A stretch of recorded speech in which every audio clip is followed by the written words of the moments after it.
We can't just ignore it. Come on, Julie. How do you know this is even related? You did a lot of things last summer. Yeah, well, only one murder comes to mind. You shut the hell up!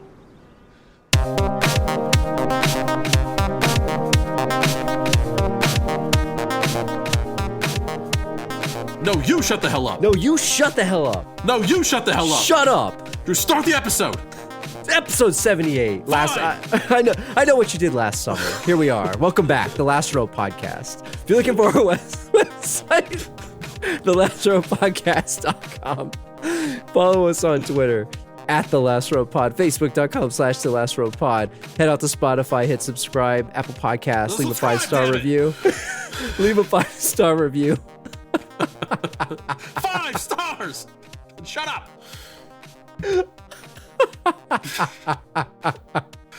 Are we still friends? No. Maybe. Plot synopsis. I hope so. I Know What You Did Last Summer, Drew, 1997. A horror/mystery movie. Pretty sure I did nothing last summer at all. Yeah, none of us did anything in the summer of 2020. Directed by, Drew, Jim Gillespie. Don't call him Johnny Galecki. Is that a real guy, Jim Gillespie? Jimmy Gillespie, not Johnny Galecki. IMDb, 5.7 out of 10. That's good. That's pretty good. Rotten Tomato, 43%. Too low. Too low. Metacritic, 52%. That's all right. About right. Kind of low. About right. 4 young friends bound by a tragic accident are reunited when they find themselves being stalked by a hook-wielding maniac in their small seaside town. I don't think maniac is used enough in the context of this, and I think it works pretty well. He's a maniac. He really is. I mean, we have to learn who he is. He really is. He actually is a maniac, and I kind of like the use of that in the synopsis there. It's short and sweet. Is it possibly the best synopsis we've ever synopsed? Is it? Are you giving you patting? You need to pat yourself on the back because you pasted that into the notes. I found this one. Yeah, you found this. Somebody's slacking. I slacked on the notes this week. We don't really have much trivia for this one, but I do have one small question for you, Drew. Kevin Williamson wrote this movie, who also wrote Scream, as you well know, and as we know. Do you know what else he wrote? A very famous TV show that came out around this time, 1997. I do not know. I never even heard of this guy outside of Scream. He created Dawson's Creek, Drew. See, now I can see the 90s heartthrob here, you know, this thing. So does he know how to write this? And the quick wit and all that? It's him, man. It's Kevin Williamson. He's probably like 50, but he's one of the kids. He's one of the kids. He knows what the kids want, man. Yeah. And he knew, like I said this to you before, this movie is like the 90s like ensemble Avengers like slasher, like you've got the hot teen like idol type people, which Last Row Podcast Cole, we'll get into that later, but it's it's one of those things sooner than you think. Yeah, because I'd be remiss if I don't tell you my favorite tagline that you put in here. I like this one because it's categorically false. Not all secrets stay buried. Yeah. There's nothing buried in this movie. They dumped him in the water. Did you ever hear of Buried at Sea? Yeah, he wasn't buried. He was at sea. He was dumped. He was pushed He was dumped alive. He was dumped alive in here. He was kicked to the curb, but instead of a curb, it's an ocean. This movie actually did pretty damn well financially. Gangbusters. $17 million budget, which is not much. Maybe in 97? 97. Maybe it was a lot, but the return on this thing, $125 million. Kaboom. 125. This thing was a hit. Oh yeah, man. Did you see this live when it came out? Did you watch it in the theater? No, I think I saw it on VHS. I rented it from Laneco. And Laneco. Yeah, man. $1 a day. Yeah, if you think about it, it's really just they shot in a small town, used a little bit of fake blood. There wasn't a ton of gore. There's not much to it. Couple fake dummy bodies. Really minimal stunts aside from somebody drove a car through a piece of wood. I don't know. This movie had the most, I told you this before we started recording, but the most scenes of cars in reverse in a movie that I've ever seen. You had the car driving, 60 miles an hour backwards in reverse. She drives past the house. Oh, got to reverse. Like, how many times were they driving cars backwards? And drones didn't exist back then, but like they must have spent a little bit of that $17 million on the sweeping shots of the helicopter of unnecessary cleavage. Yeah, and the helicopter, the guy's flying a helicopter to zoom in on Jennifer Love Hewitt's We shirt. need another shot of the cleavage. Sir, that's about $20,000 per shot. No, let's go again. The fuel's running low. It's going to cost about another $10,000 to fill the fuel up with the copter. No, we need another shot of the cleavage. They got to use the budget. They got to use it. Got to use it. But you know better than anybody. I mean, man, this movie, like you said, it's sweeping shots. Yeah. It was drone shots of cleavage, and they were not hiding it whatsoever. Not coincidentally, this director, he's really didn't do much after this. he can't much. Really didn't have much of a career in directing after this movie. He had a couple here and there. I looked up, not even worth mentioning. But before we get into the actual like characters and you know the meat and potatoes, as you like to say, what do you think about horror movies in general? Because for me, like, I'm not the biggest horror buff or slasher buff, because I guess there is a big difference between horror and slasher, and I don't want to be like blaspheming on the genres. Yeah, you're killing our cred right now, Drew. But when you come to movies like this, you mentioned he wrote Scream. This movie and Scream, I read beforehand, like were basically categorized as reviving the genre, and making it a thing again back in the 90s. Like, what's your take on horror movies? What are you a fan? So we've never done. This is our first horror movie that we've done, and it's I guess it's a horror movie technically, but there's nothing like scary about it. It's just like I guess slasher, maybe a slasher. It's a murder movie. Yeah, mystery. But no, I like horror movies. I like more I don't know, disturbing horror movies rather than like just flat out slasher movies. Yeah, like I kind of like the not demonic possession, but kind of like that makes you like really feel creeped out. Yeah, I like cultish type movies, like Midsummer. Great, I love that movie. I like the Ari Aster movies. So I guess I could watch those, but I don't know. But no, I would not consider myself a horror buff, and I feel like a lot of people that are horror buffs, like we'd be posers if we were saying that we were both into the genre, because I wouldn't say I'm into the genre like that. I passively enjoy it. Do you have a Shudder subscription? You don't have a Shudder subscription? No Shudder subscription. I think that's what it is, right? Like that's like the horror thing.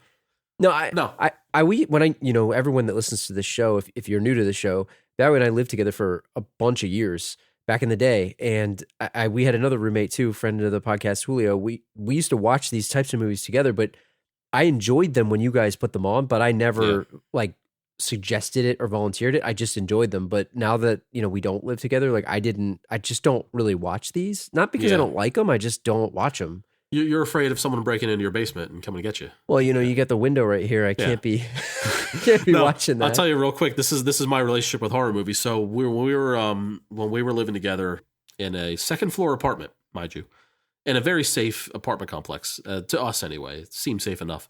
You were away for the weekend, and I decided I'm going to watch The Strangers at midnight. And I just flat out couldn't sleep that night. It got me. Really? It got me. I've never seen that one. I can't be watching home invasion movies by myself now, especially since now I live in a actual house that someone could break through the front door. To get to our second floor apartment, they would have to first break through the first door and then choose one of the 4 buildings to go into to get to us. So there's I have a 1 in 5 chance of survival. Really. But this one, I'm dead, so I can't be filling that nonsense in my head. I think you used to make the joke they'd have to be Spider-Man to basically break in. If they got in, I'd actually congratulate them. You put the work in. Congratulations. That's why I never liked living on a first floor apartment or something, because it's that's all you are. You're only the first floor, and they got 3 chances. You got 2 rooms, maybe they got 3 windows, but no, I don't know. I mean, what do you think the differences are between, these kind of movies and maybe the movies that came before them in the 80s and maybe the ones that come now? I know we're not trying to be posers here, like you said, but it kind of revitalize the teen R horror rated movies, because around this time wasn't it stuff like The Faculty? Yeah. And there's another movie. Thrillers. Yeah. There's another movie just like The Faculty that came out at the same time as Faculty. I can't remember. Maybe Josh Hartnett the invasions of the body snatcher type stuff. I can't remember which one Josh Hartnett was in and which one Elijah Wood was in. And there was I think they were both in that one, weren't they? Yeah, maybe they're both in the same Devon movie. Sawa. Devon Sawa, wow. That's really a 90s deep cut there. But they're PG-13 type things where they're kind of safe. And this was this and Scream before it were all right, we're getting back to the R-rated movie. But this is more of a straight, it played it straight, whereas Scream was more of a spoof. Yes, and that was the thing that they'll tell you with Scream. The guy wrote the screenplay, and it is, for lack of a better word, self-aware. and it puts a lot of the tropes of the genre like front and center for the movies, which is interesting. This one is definitely more like a straight slasher, and for the most part, it's a pretty good movie. I know it had some weird kind of quirks and stuff, but I enjoyed watching this, and it was one of those movies I hadn't seen in a pretty long time. Yeah, but, well, I don't think this movie gets the acclaim that Scream does, but Scream gets the acclaim, I feel, because of the spoofing and the self-awareness.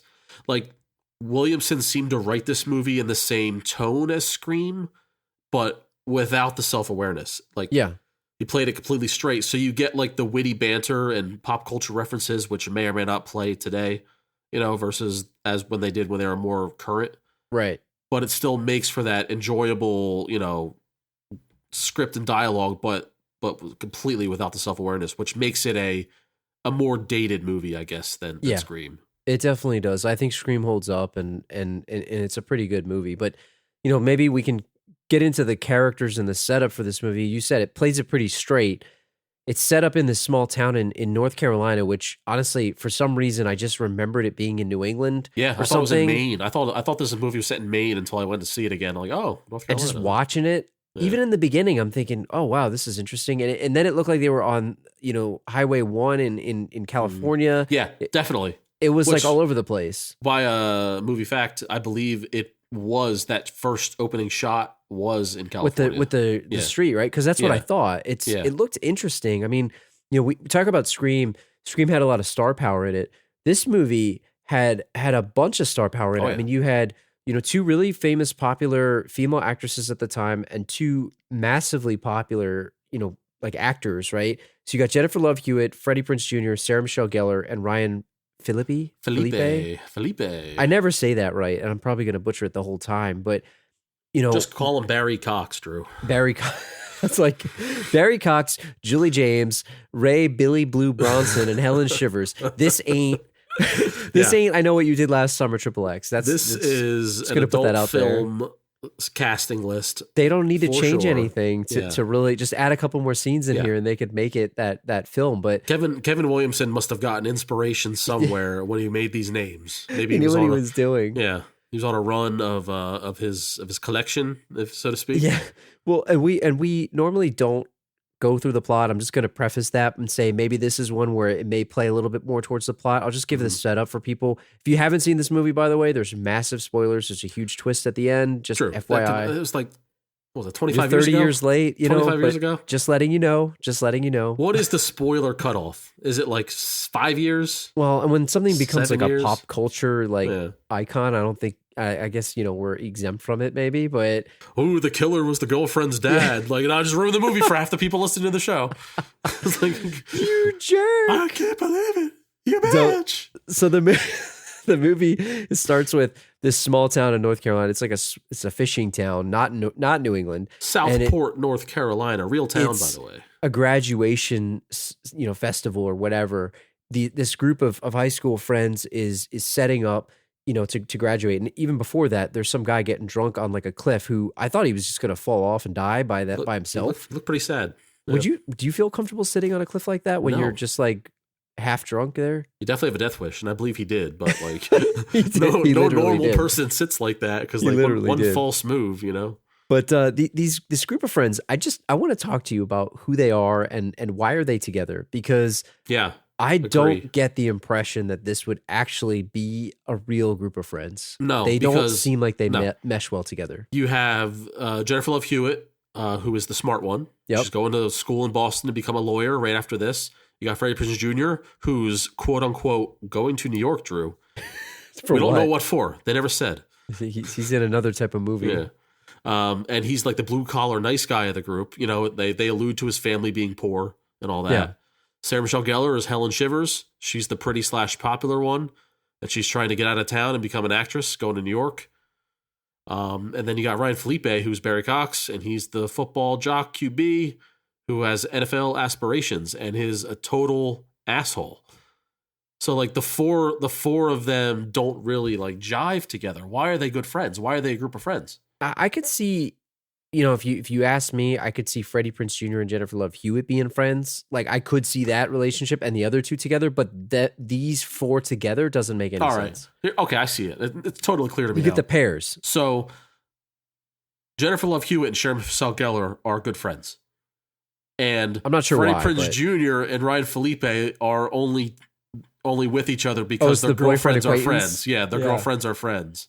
Yeah. So like they're forced together. Yeah, But so they Barry don't Cox really like each secretly, other.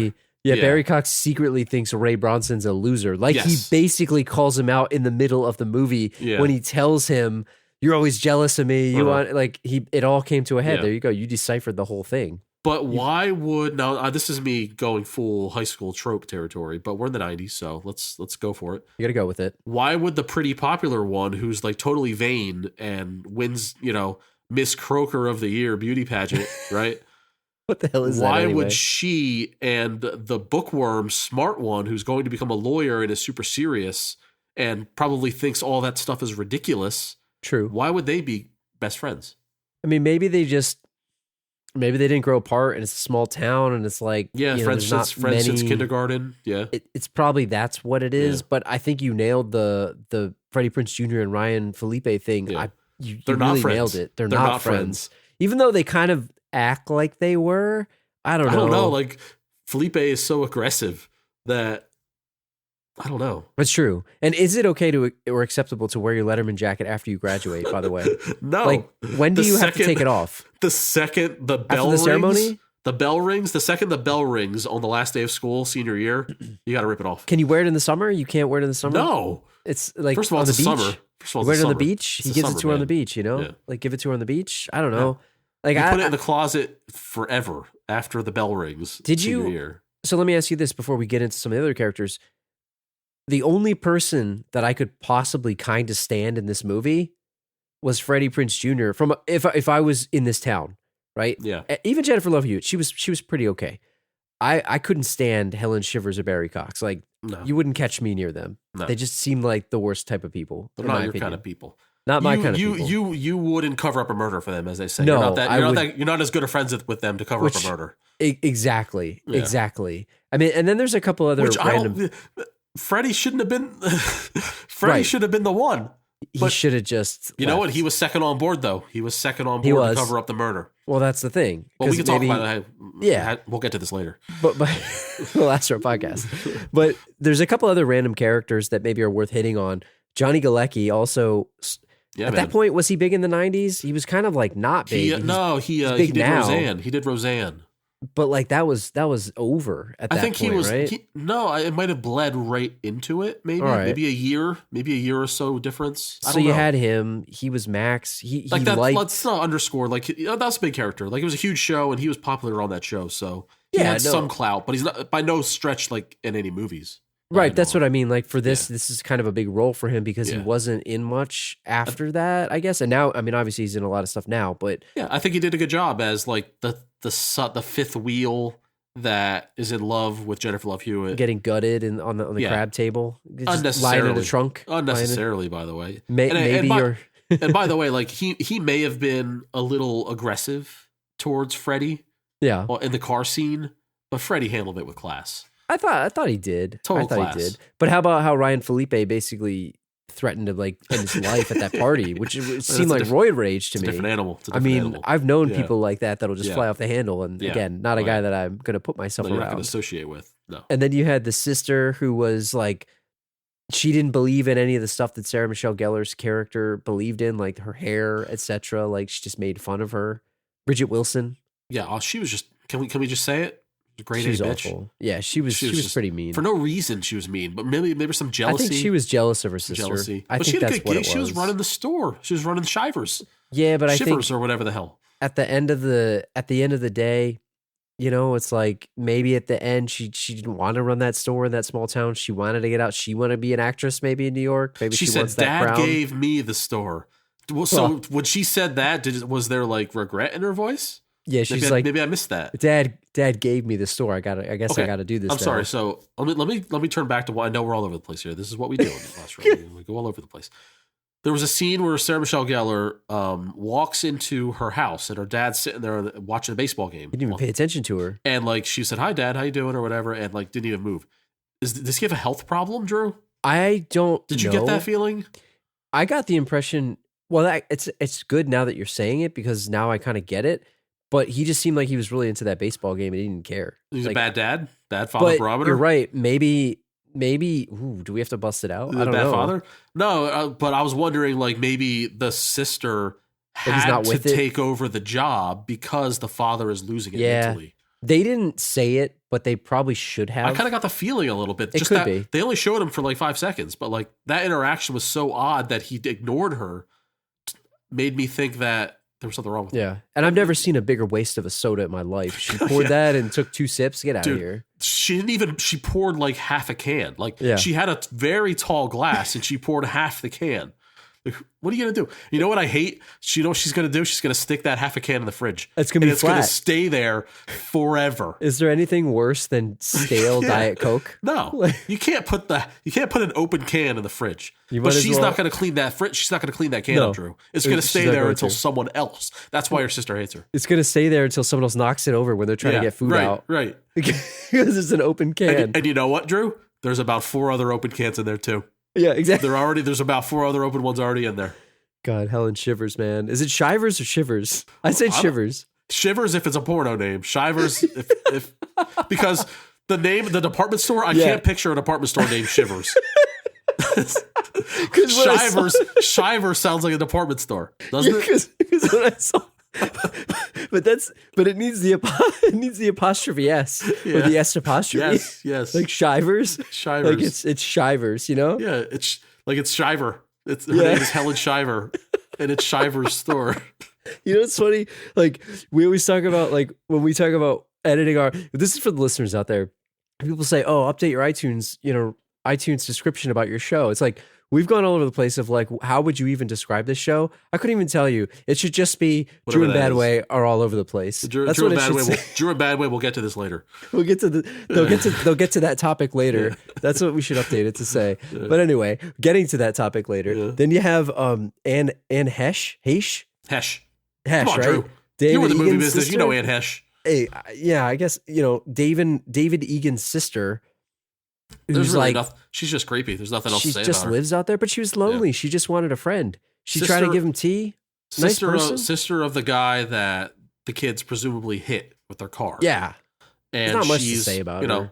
It's been dubbed a suicide or an accidental drowning, so to speak.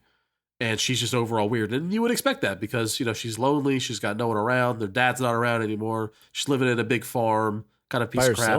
By herself. Cutting fish heads off. Kind of messed up. Yeah. And she's grieving the loss of her brother. Yeah. And then these kids walk in and start asking weird questions. Commit insurance fraud. She had the note. She did have the note. Yeah. She had the note. Big time insurance fraud. Those are the type of people you can lock up, Drew. You know what could have been, man? That could have been an insurance. Sarah Michelle Gellar or Jennifer Love Hewitt could have been insurance fraud investigators, and they could have been out there asking her. She's very trusting of that information. I got this note here. Yeah. I didn't want to show it to the insurance adjusters, but she had it right there. But you don't know if Jennifer Love Hewitt is prosecution or defendant. You don't know. You don't know. It's true. She might be trying to get off people like that. That's true. Yeah. Let's talk about basically the whole movie. She gets off a lot of people with a name like with Julie James. Julie James. Let's talk about the crime. Segue to the crime. The crime here, because this is honestly the biggest thing that we can talk about. This whole the episode. Meat. We just got the potatoes. This is the meat. We talked about this. This meat's been slow roasted here for hours. Like let's talk about how this is really good to talk about here. This thing, we set this up, right? This guy was out on the highway. They were out partying. They were drinking on the beach, maybe having a little premarital sex, just hanging out. A little bit, maybe loads. Yeah, loads. And tons. They're driving their car, and I get the impression that this is Ryan Felipe's dad's Beamer, or it's his new Beamer, or something. Oh, his parents bought it for him for graduation, 100%. He's absolutely hammered. So he gives the keys to Freddie Prinze Jr. That's why I don't think sex happened on the beach, Drew. Not for that's Ryan. True. Yeah, he couldn't make it happen. Yeah, couldn't make it happen. Not today. And he actually didn't want Freddie Prinze Jr. to drive the car at this point. It was basically them playing, keep away with the keys. No one drives my car but me. I hate a guy that says that. Hate a guy that says that. He couldn't even stand up. Yeah. And he starts driving, and they're driving on basically, it looked like Route 1 in California. They're circling a mountain with off a cliff there's water, there's the ocean, wherever the hell. Felipe's hanging out the sunroof. with some alcohol. Yep. He's drinking like basically a bottle of Bourbon? of whiskey or bourbon or something, and right? it's a total woo fest. Total woo fest. He's Total wooing up a storm. And he's distracting Freddie Prinze Jr. to the point where Freddie Prinze Jr. gets an entire bottle of whiskey spilled on his crotch. Who's completely sober. Yeah, completely sober. He couldn't be even more sober. He's so clear headed from the what just happened on the beach. Yeah, and he's sitting there. Actually, they were making eyes at each other. Him and Jennifer Love Hewitt. So he was drunk in love. He was drunk in love. But they're driving, and then he spills this whiskey all over him, and he looks down. Oh my God! They hit a guy, and the guy gets so turned up over in front of the car, over top, and how Felipe didn't die himself just from the body cutting off the top of his head because he's hanging out the sunroof beyond me, and then they stop. Oh crap! Like we hit a guy. I hate to do this, but I got to segue real quick. No, you got to do it. So I know where you're going. Yeah. I was driving along on a dark road one time, and was it you? Were you in the car, or it might have been a friend of mine? It was you it might have been a friend of the pod, Julio. So I run over this raccoon or something, and I go, "Oh no, I hit a guy!" And he goes, "You hit a guy? Well, stop! You gotta hit a guy." No, I didn't hit. I hit a little guy. Little guy. My friend thought that I hit a human. Now here's the true friendship test. Would Julio take him to the docks and knock him over into the water? I would have you? asked him because I can't have that on my record. Would that be the true test of friendship there? I wasn't with you guys. I was home, and you came back and you told me about it. Okay, sorry. It was so funny. But they hit a guy. It wasn't a raccoon. It was an actual real person. Guy. Yep. They get out and they're like, "Oh my God, what are we gonna do?" So crime scene here, right? They get out, they hit this guy. At worst, it's a hit and run, or at best, it's like a hit and run. I guess if they leave. At worst, it's murder, homicide. Or is it vehicular manslaughter? It's vehicular manslaughter, Drew. So why is it manslaughter versus murder? Like, explain this to me. You're the legal expert. So I looked this all up, and I looked it up on North Carolina law because every state has a different law on vehicular manslaughter and all that. So it's vehicular manslaughter, Drew, under the following conditions. Now, this is today, so there are some things that don't equate to 1997. Texting or talking on a cell phone while driving. All right. If you hit and kill somebody while texting and driving, that's vehicular manslaughter. Drowsy driving, you yawn, sleep. That's me. I drowsy drive all the time. So if I hit somebody, I would be convicted. If you're speeding, all it takes is speeding. 1 mile an hour of the speed limit. If you're drunk, if you catch a DUI or DWI, if you run a red light, so if you're not obeying the traffic signals, that's one. Or if you're reckless driving, you're swerving lanes, this, that, the other. While sober, if you're swerving lanes, or if you're passing illegally and you hit somebody, boom, vehicular manslaughter.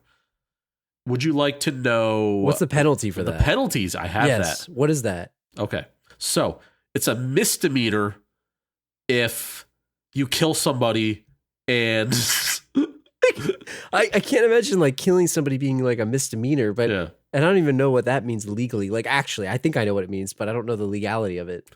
Yeah, so it's a lesser crime. So really, if you have a clean record and all things considered, it was like 75% like a complete freak accident, then you're going to get hit with a misdemeanor. Was this what Dante Stallworth? Because didn't that happen? And that was like a big controversy. A guy, so he hit a guy who crossed a major it was like a major roadway. Street, right? It was like a major street while Dante Stallworth was driving on a green light. Now Stallworth, I believe, was speeding.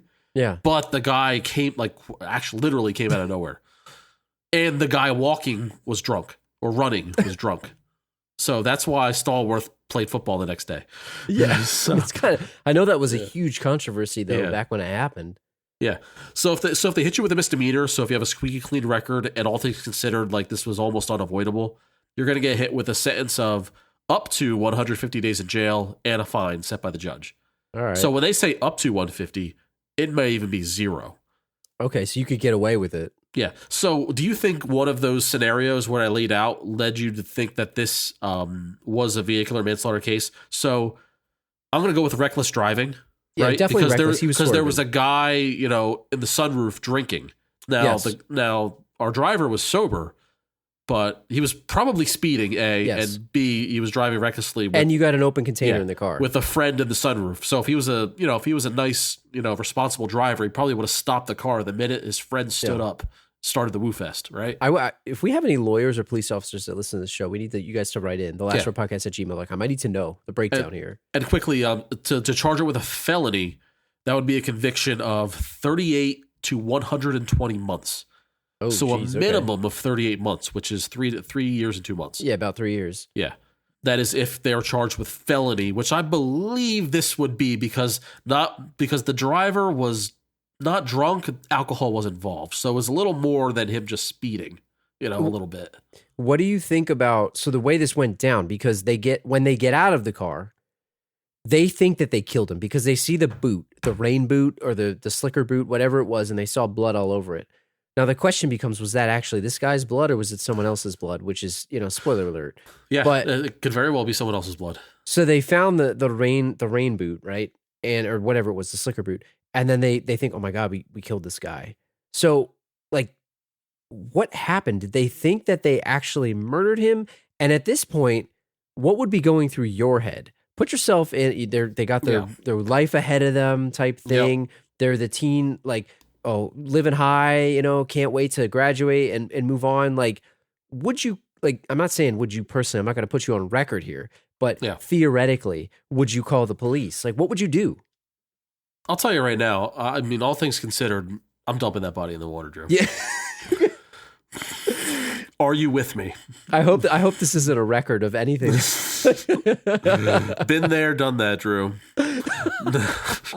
That raccoon's long gone. Yeah. Look, man. A, what's he doing in the middle of the road? B, no one else is around besides Johnny Galecki, and he's got his eyes on Jennifer Love Hewitt. He's not paying attention to what's going on. If the guy's dead, what's the difference if he's over here or if he's over there? I'm calling the police, man. I'm calling the police immediately. No, they definitely should have called the police. I kid. So when they found this out, right? They put him on the side of the road. They didn't call the police, and what was their excuse? Ryan Felipe says, we can't call the police because they'll think I was driving and my life is over. Yeah, it's his car. They'll never believe I wasn't driving is what they'll say. Now, if you get a good enough lawyer, they could probably, I guess you can't prove it, but I think any lawyer, if someone volunteers and says I drove, then that person drove. That's the end of it. How are you going to argue otherwise? They won't believe, and they had 3 witnesses, right? They may try to. And if they give Freddie Prinze Jr. a breathalyzer on the spot, he's going to pass it. I guess obviously it's a designated driver situation. I guess the court case could be if it was the state or whoever against them, it could be we're going to put you on trial. We think that you were driving, and that's the trial or something. Oh, maybe. So they're going to charge Ryan Felipe's character, not the other 3. It could. Is that what you're saying? Yeah, it could be. Okay. Maybe that's what he thought, but. They put him on the side of the road. They try to dump this guy. The second they touch that body, it's a crime, right? The second that, because up until now, it was what you said, manslaughter, right? She picked the boot up, but that's before she knew a body was there. So that's fine. That's fine. So if they called the police, what do you think would have happened? Okay, I think that they totally could have written it off as a stupid teenager accident. 100%. Guy's dead. I was sober. My friend distracted me. We hit him. It's a tragic story. I'm willing to accept the consequences. Now, they might be lenient, and they might not even charge it with felony. They might charge it with misdemeanor. You never know. Ryan Felipe's family's got money, man. Don't you think they could buy the best lawyer? He's living in a compound. Good lawyer. They're going to have a good lawyer. I know that Freddie Prinze Jr., first of all, Freddie Prinze Jr. Ryan Felipe was first on board with, it was his idea. Let's dump the body. We got to dump the body. And the 2 girls were like, I don't know. They're very much against that. And Freddie Prinze Jr. was second to say, we got to dump this body. We got to dump the body. I don't have a rich family like you guys do. I'm going to fry for this. He goes, I'm going to fry, Drew. Maybe they would have tried to put it on him actually because he didn't have money, and Felipe's family could have really tried to say it's actually his fault. He did it. And they're alluding that the other 2 families also have some kind of money, and I guess Freddie Prinze lives in a gutter or something. I don't know. Yeah. Well, I think he lived on the boat, didn't he, or something? I don't know. Maybe he lives on a boat. He said his dad passed away or whatever. He didn't know his dad. Yeah, but I guess they move the body, and then Max shows up, Johnny Galecki, and I love the way that they pretended. They pretend he was puking. They're like, oh yeah, too much to drink. Oh, don't drive drunk. And they incriminated themselves right there by even saying that. Great cover up though. It was. He was puking. No, but Freddie Prinze has to like. I know that he thinks that he can't survive this charge, but he did it. He's driving, whether or not he was distracted by his friend. I know his friend was definitely involved, but it was his fault. Step up, be a man. You know what? You might get 0 days and a fine, which hopefully his friend, quote unquote, would help him with, and maybe a little community service and a lifetime of guilt on his hand. Yeah, but I mean, and speaking of the guilt, right? Throughout this movie, he seemed like the one that was the least affected by it, to be completely honest. And maybe that's me projecting on him, but yeah, I think he's quiet. That's all. He seemed like he didn't, I don't know. I disagree. I think Felipe was least affected by it. Yeah, it's true. He didn't was get out there. shit. He was medicating himself. Yeah. But so they take the body and they take it down to the water. And when they take it to the water, this is where it gets really bad. So the body's on the docks, and they're like, "We got to dump him. We got to dump him." Right? That's when he's like, the guy wakes up. Of course, the guy comes what back do they to do? life. What, now it's actual murder. Yeah. Like, what does the charge graduate? They kick him into the ocean. It's murder now. It is now murder. Yo, if they did that to me, I'd be getting a fish hook too. I'd be getting my slicker in the fish hook too. But they put him down. The assumption is the guy drowns, right? And he's down there. What happened to the car? Like, how did they get this car repaired? Because that car was messed up, man. Right. I mean, it had blood all over it. The front was all jacked up. Well, it's a clear lie if I hit a deer. I don't know if there's deer in North Carolina. I'm sure there are. Not where they were, but maybe they were. I don't know. Maybe there were goats. Goats climb on mountains. I don't know. Who knows? that seems like the obvious excuse. No. I hit a deer. But if in this hypothetical scenario, if I was in on dumping the body, right, Drew? The second that dude gasped for air, I'm out. Yeah, you got to. Let's help this guy. I'm sorry, and I'm fighting Felipe if he insists. Call an audible. I am fighting him at this point because we are not going to murder a guy. I will dispose of an already dead body, Drew, but I will not murder. This is. I hope nobody listens to this as a record here. Man, if there's a coincidental scenario, that's what I'm saying. You're incriminating yourself here. I am screwed. So, cut to a year later, right? They all, they go their separate ways. They all are affected at some point. Somehow, some way. You got Jennifer Love Hewitt at school. She's clearly messed up, failing out. She's failing. Writing on her 1997 laptop. That's that screen was so small. The biggest thing ever. Yeah. It weighs like 50 pounds. Yeah. You got Felipe, who doesn't, like you said, doesn't give a crap at all. He's starring at football. Yeah. Exactly. Goes to his palatial estate for the summer and just is drinking maybe lemonade, maybe. Sarah Michelle Gellar's not in New York. She's at her department store, Shivers or Shivers, whatever you want to call it. Know what I liked about that is like what happened in New York, because when Jennifer sees her and she's like, "Oh, what happened in New York?" And she goes, "Yeah, I tried it for a few months. It didn't really work out." Yeah. Did she really? A few months, Drew? Did she really? If every actor or actress quit after a few months, there'd be no Hollywood. Yeah. There'd be no actors. I don't think she even went there, to be honest. I think it never worked out.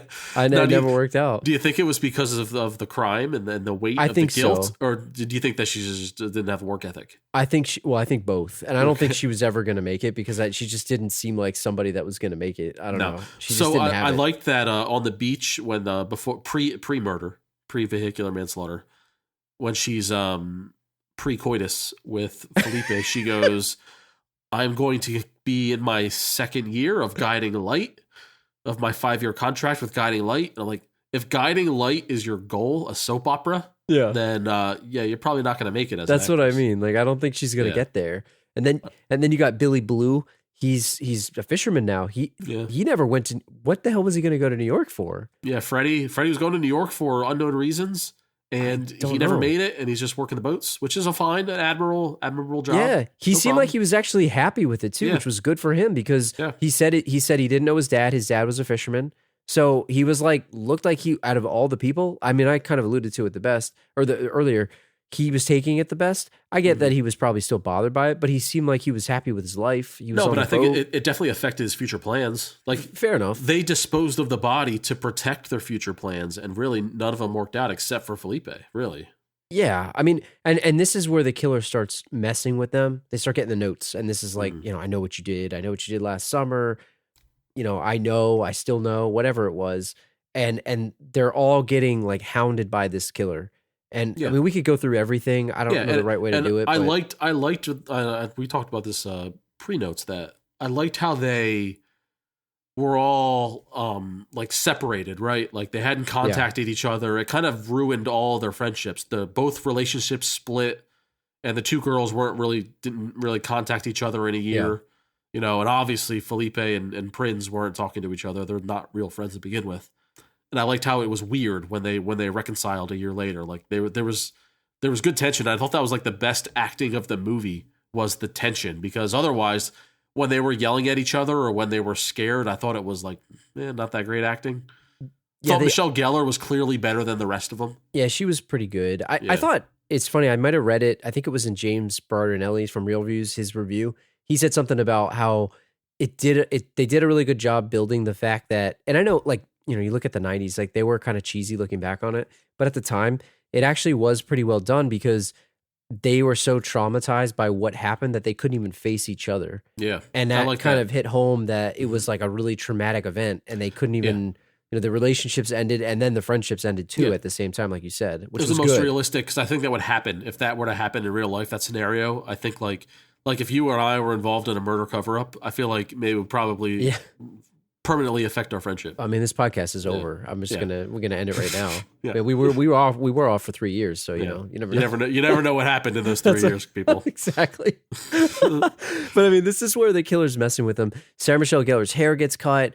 I mean, I can rattle off things. He's really being a dick. He's just being a huge dick. The thing is, like, Max died. Yeah. Like, did Galecki really need to die? He didn't even do anything. It was his. Not only did he die, it was his first kill. Yeah. And it was totally unnecessary. He's going to steal the hook. He could have just stole the hook and leave. Yeah, like, do you think that Galecki deserved to die? So my theory is that he didn't like that the kids were going around blaming Max for the note. Yeah. You know what I mean? So he's like, hold on a second. This guy is not taking credit for my work. So he's so mad about it. Yeah. And while we're on the subject, do you think the note was a little lacking? Yeah, it could have I know what you did last summer! ! It looked like a teenage girl wrote it. You know what? It needed some profanity. Yeah. Like, you can't write that note and not drop in like a F word or a B word. I think it needed a bitch. I know what you did last summer, bitch. Yeah. And and comma, have it nice and grammatically correct, comma, bitch. It could have really been there. Yeah. Add a comma.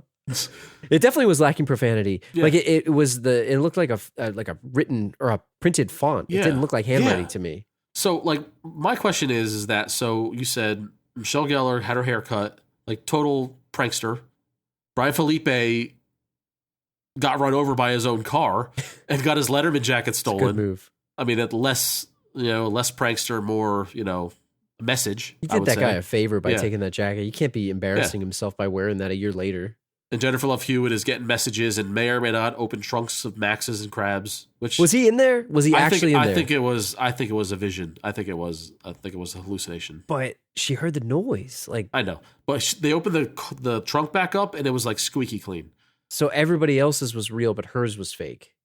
Well, her realness was the notes. No one else getting notes but her. All right. Right.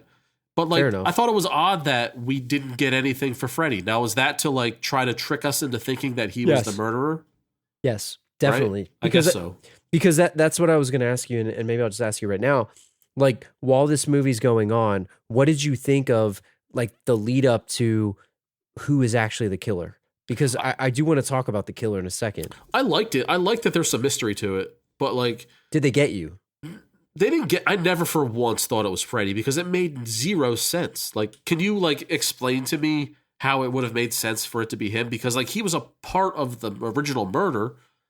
Like, why would he all of a sudden be killing all his friends? At that point, they thought that he was dead, right? They thought that the guy was actually dead, and they were like, "Oh, it's got to be somebody else."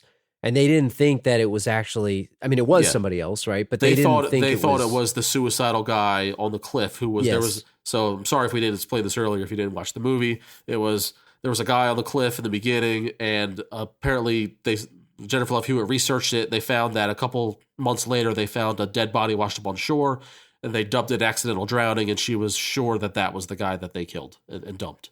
Yeah. And they thought that it was him, like somehow somebody, or it couldn't have been him. So they were sure he was dead because they had a name and everything, and they researched it. So yeah. And at that point, Ryan Felipe says it. He tells him, he's like, "Oh, it was you all along. You were the one that was jealous of us. He was getting revenge on them." And Felipe didn't want to believe that this was actually happening. So that was the only way. I never believed it, to your point, like what you said. I never believed it. It just doesn't make sense. Like for a second. It's for a bad story, but I guess it's a good little, well, 10 minute, 10-minute curveball, I suppose. It's distraction, right? They're trying to distract you from what's actually happening. And the swerve of seeing the Billy Blue is the name of the boat. Right. And then and then they hold that for a minute. There's a chase with him and Jennifer Love Hewitt. Right. And so I guess it's a good swerve for a minute. And that's where I think they try to get you. And did you think so? The killer is actually Benjamin Willis. Surprise. So it's Benjamin. It's the father of the girl who died in a newspaper, right? So the guy that was suicidal in the beginning of the movie, his girlfriend died, right? And because of him, because of the suicidal guy, it was a drunk driving thing. Yeah. And she died. And this guy, basically the town, they call him a pariah. Like everybody hated him. And he wanted to kill himself. This is Anne Heche's brother. So he went up to the mountain to kill himself because he was regretting this whole thing, right? And basically what you find out is this Benjamin Willis guy, the guy in the slicker, kills this guy that night. Mm-hmm. And he commits that murder. So this guy is the body that washed up, was dead all along. And the person that they actually hit was the guy in the slicker. Now, let me ask you, Drew. Now we're gonna go motive here. Yes. I'm gonna ask you motive of this guy. Do you think that the guy goes on this killing spree to get revenge for them trying to kill him or not saving him or helping him, hitting him, right? Did he do it because he's just getting straight up revenge on what they did to him? Or B, do you think he's trying to kill them because they are the drunken teenagers, the same type of people that got his daughter killed? I think it's kind of a combination of both. And you also wonder does he think that they know that he killed the other guy? You know what I mean? And we got to get rid of the evidence. So for him, he's cleaning up the bodies too. Maybe he thinks that they saw something, so it could be some of that. I think it's a combination of all of them. The fact that we're having this conversation, I feel like it's a little too confusing than it needed to be. I feel like the double, like the killer going to kill the first guy, it's like it's too much. It's too much. We need to let's just do it for the record. Let's put him through the villain scale. Yep. I just want to see how he scales out. We'll just do it quickly. Benjamin Willis, the killer of this movie. Did you see it coming?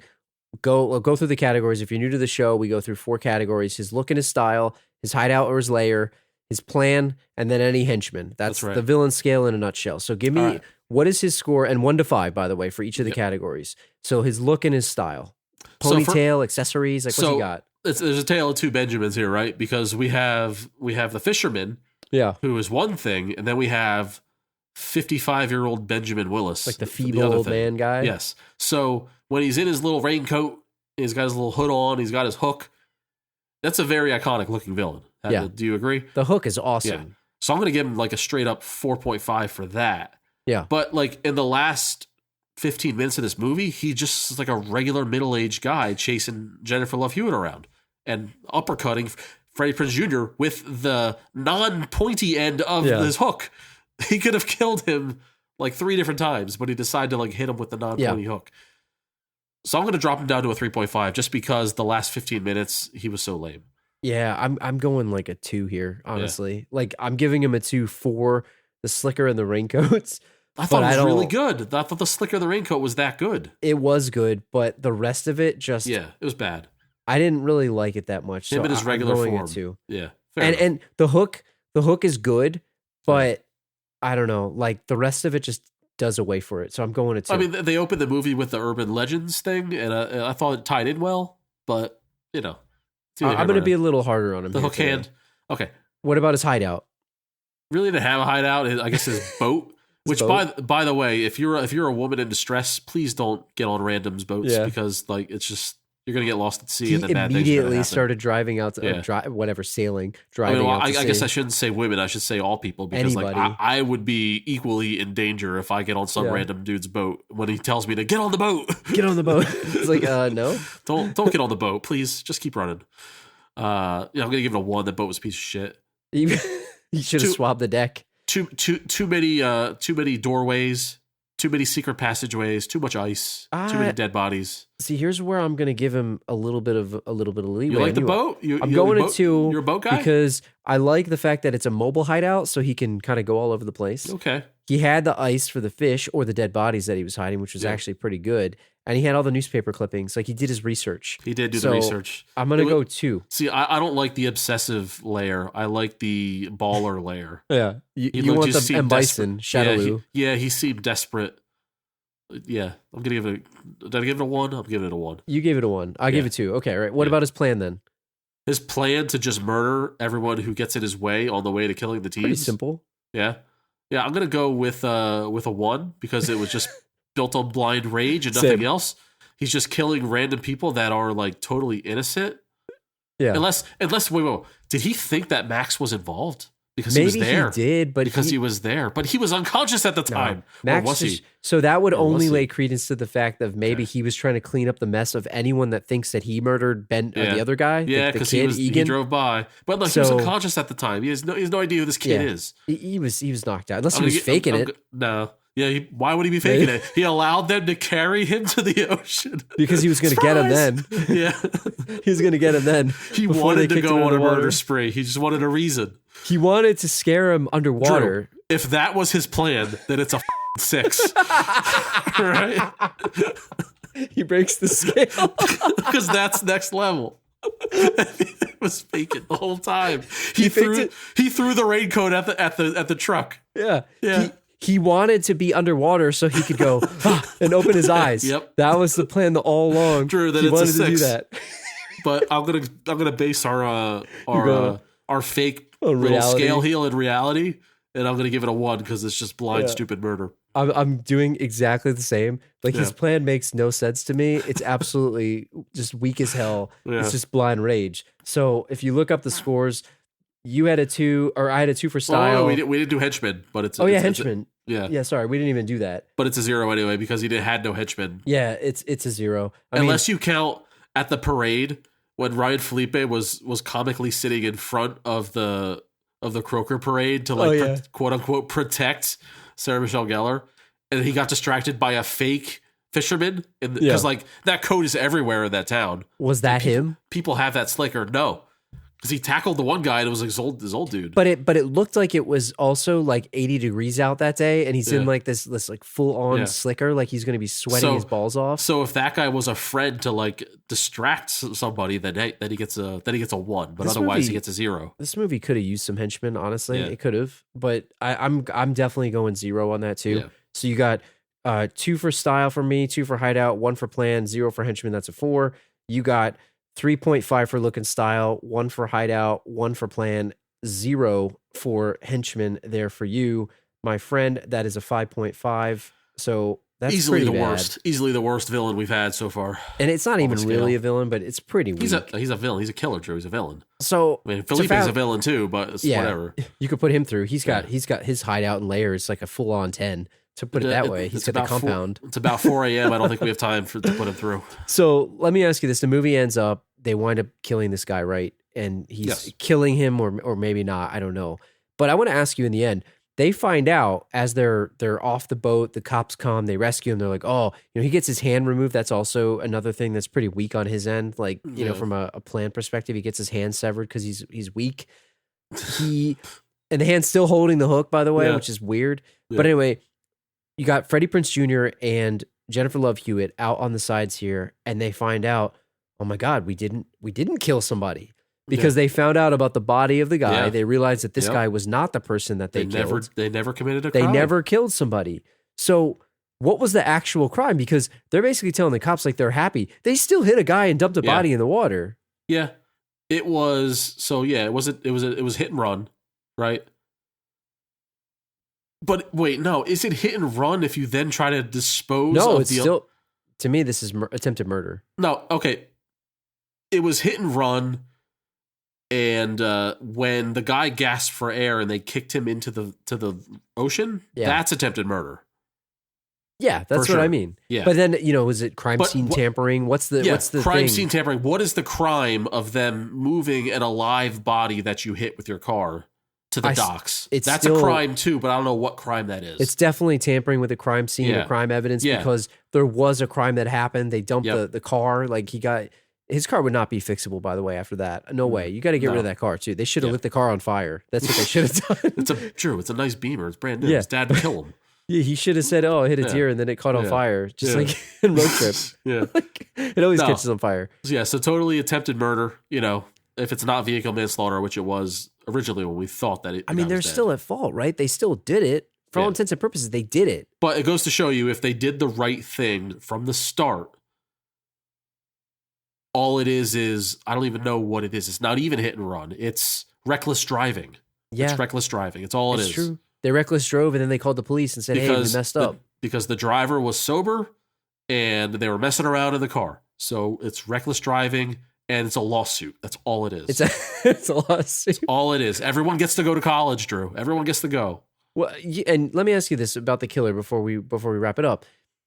Do you think he was fair to go try to kill them? Like if they did this to you, and let's say, a bunch of teenagers, you just got done murdering somebody that killed your daughter, and you're out on the street and you get hit by a bunch of rowdy graduating seniors here. Yeah. Is it fair for you to go after them? Would you? Is it okay? So if they if you get attempted murdered on, right, Drew? And if you go with the revenge scenario of eye for an eye, then the only fair thing is to attempt to murder them, right? I mean, you got to go back. Hammurabi's code, man. Yeah, but you don't go all the way. You just attempt to murder them, which is to maybe injure them. You know when he hit Felipe with his car? That's even Steven right there. That's even Steven. They're good. He could have killed him, but it so happened he lived, right? Yeah. I mean, so to wrap it around, it's like because like an attempted murder is like half a murder, right? If we're doing this with math, right? It's like half a murder. It's a half a murder. It's 0.5 a murder. So to go around and murder somebody after you've been attempted murder, then you're swinging the decimal point the wrong way. Yeah. So you're in the wrong. You're in the wrong for murdering. I think this guy was so messed up over losing his daughter that he just went full on psycho mode. Yeah. And maybe he was just like this crazy person. He succumbed to like the craziness of it. But I can't blame him. I mean, they did dump his ass in the water and they didn't save him when he gasped for air underneath the water. And they took the crown from him too. Like that was also his at that point. If you ever had your body treated like garbage, you'd probably want to kill somebody too. It was like literal garbage, like a piece of trash you got thrown into the ocean. No, but I like my theory of I believe like he was like on edge, like when drunken kids hit him and he survived. He's like, these goddamn kids, they'll never learn. My daughter died because of this garbage. Someone's got to pay. Yeah, I'm done with this. You got to teach them a lesson. You got to teach all these kids a lesson. They'll never learn unless they get murdered too. You know, that's what they got to do. But he swung the decimal point the wrong way, and now he's in the wrong. Let me ask you this too. So we'll wrap up here. But the ending of this movie, they leave. Everything's good. She goes to college. Her and Freddie Prinze Jr., Jennifer Love Hewitt and Freddie Prinze Jr. are together. They're talking, sexy talk over the phone while she's. We never mentioned what happened to Ryan Felipe and Michelle Gellar. Oh yeah, they're brutally murdered. Totally brutally murdered. Just glossed over it. They're brutally murdered. They're with Max. 2 survived, 2 didn't. There you go. Yeah, actually, maybe we should touch on that. She got murdered watching fireworks at the parade. Yeah. And it wasn't that simple. It wasn't that simple, but go ahead. How did I miss that? It's not about that. It's not about that. Nobody cares. And Felipe gets murdered watching her do some talent competition, watching some person bomb at a talent competition. Oh, she was a bad singer too. It was so bad. Yeah. It was so bad. Oh my God. Anyway, I don't know. They died. It doesn't matter. So no, I think that the body count was low. So for a slasher movie, yeah. He killed the side characters, Max and Sarah's sister, as a way to beef up the body count, I think, in the movie. Because I think the movie wanted more blood. I'm sure that's how it went. I gotta look this up on moviebodycounts.com. I don't even know. I'm looking it up right now. I don't think it exists. I feel like it was 4, right? It was just 4. It has to be 4. That's it. Because we're not counting the guy on the cliff. We're not counting that. Well, that guy died of his own. Like, he wanted to die anyway, and he got it. We don't know that. We don't know that until he makes the plunge himself. He could decide. Well, that's true. But didn't his sister say, "Hey, he's going up there to die"? But that she assumed that from the note. That wasn't. Yeah. You know. So maybe it wasn't assisted suicide there. But this movie is not on moviebodycounts.com. So. I think it was only 4. It was only 4. It was. It's Sarah, not worthy it was of it. Felipe. It was the sister, and it was Max. That was it. It's not worthy of it. Yeah. But so anyway, they all die, and it's whatever. It doesn't matter. I can't believe I glossed over that. Yeah. But to go to college in the end, she's back in college. Her life is turned around. They feel really good. She, like I said, she's talking sexy talk to Freddie Prinze. I think he is in New York at that point or something. She's talking to him on the phone on the most Zach Morris cell phone ever. And that did not look like a college bathroom. It looked like the foyer of like a store, like the way those doors were and stuff. So she's getting in the shower again. The director knows what he's doing with the camera. Pretty sure she's at Duke, Drew. So is that what it was? They probably have a ballin' ass. I thought she went to Boston area. or something. I thought she went to Boston. I don't know. But, I thought it was Duke. I could be wrong. Anyway, did you like the ending of this? The fake out, right? You think the guy's gone, and then she sees the summer or the window, and in the fog is written, "I still know," and then the glass breaks. Guy jumps at you. Great fingermanship or whatever you would say, right? And that guy's missing a hand. So if this is his non-dominant hand, that's he's been trained in lefty for a year. Pretty impressive. Yeah. So it's a lefty call, like Larry David there. Could you swim to safety with your hand recently severed? It would be very difficult. I guess you could, though. I mean, he's a seaman, so he knows what he's doing. Yeah. No, I don't like the fake out, but I accept it because I feel like it's a horror movie thing, right? It's a genre thing, right? Yeah. Like it's like Freddy, like his hand raises up for the grave. Jason, his mask raises up from the lake. Like it's like Scream, the same thing. Yeah, too, right? You think he's dead? Oh no, well maybe there's a sequel coming. You never know. You gotta leave the sequel. Did they know a sequel was coming at this point? I think they probably had a good idea that they were going to make 2, but I don't think it was guaranteed. So they throw that in there, and then if you remember on the second one, the movie opens with the dream sequence. I've never actually seen the second one. Full disclosure. Yeah. So it's not the same exact scene. Like it doesn't pick up exactly like in the shower scene, but like it opens with Jennifer Love Hewitt going through some crazy scenario. I think she's in a church or something, and she's doing confession. And on the other side is the freaking killer.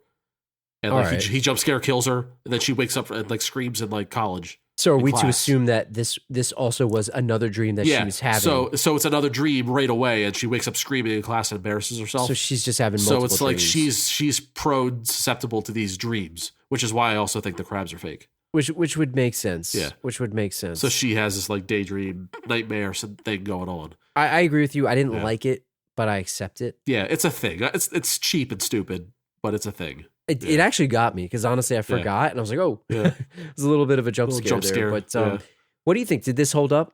Does it hold up to what you thought it was back in the day? Yeah, I think it's a little sillier now than it was back then, but I think that's only because like we've lived the 25 years since then. But it's still like I think it's still an enjoyable movie. Like I feel like if I showed my 13-year-old nephew this movie right now, like I think he would like think it was pretty good. You could enjoy it. It's well done. I don't think a teenager today would like scoff at this movie. I think that they would have some enjoyment out of it, which is my barometer to will it hold up. Yeah, these aren't dated. I mean, maybe visually they're a little dated, but the story is like kind of stands the test of time. Obviously, the costumes are very 90 with the jeans and the jean shorts that some of them wear. Although you know what, they look like they fit in today with the high waisted shorts. Like it looked like it wasn't that dated. But I don't think that should never really get past anybody. I'm sorry. I mean, that should get past everyone. That should be a stoppage of an enjoyment of a movie. I feel fair enough. I mean, I'll have to watch the sequel because I've never actually seen it. It's good. There's 3, right? There's a trilogy. It's bad, but it's like It's good bad. I wouldn't call it like this. This I feel like is a relatively good movie. You know, for better or worse, it was well written. The acting was so. The second movie is not a good movie. But is it better or worse than American Psycho 2 starring Mila Kunis? It's better. I've never It's totally seen that enjoyable, either. and Jack Black is in that. So with Bob Marley hair, yeah, right? maybe we can do the second one day. Yeah. Well, I think that'll about do it for us this week. I mean, I actually like that we did a horror movie for once, or I keep saying horror, slasher. I'm going to get angry emails. I got to get you more into this, man. We got to do more. We'll do that, minus the demonic possession. Can't do that. But no demonic possessions. If you have a movie for us to watch that you guys are interested in, send it to us, thelastropodcast@gmail.com.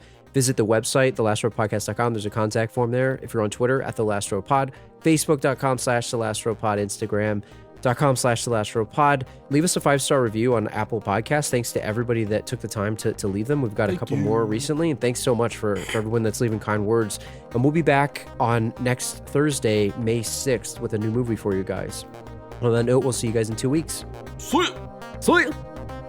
So, what's your adult male star name of choice? Would it be Billy Blue or would it be Brian Cox? I think Brian Cox telegraphs it too much. You got to go Billy Blue. Or Johnny Galecki's just flat out Max. Max, but you need 2 X's. 2 X's, not 3. Not 3, because that's too much. It's gotta be 2. Yeah, 3 is just like 3 is the same as going Barry Cox. Yeah. Like you got to go 2 X's. It's Max. It's only Max. But is that a guy or a girl? Is the question. Billy Blue is Johnny James.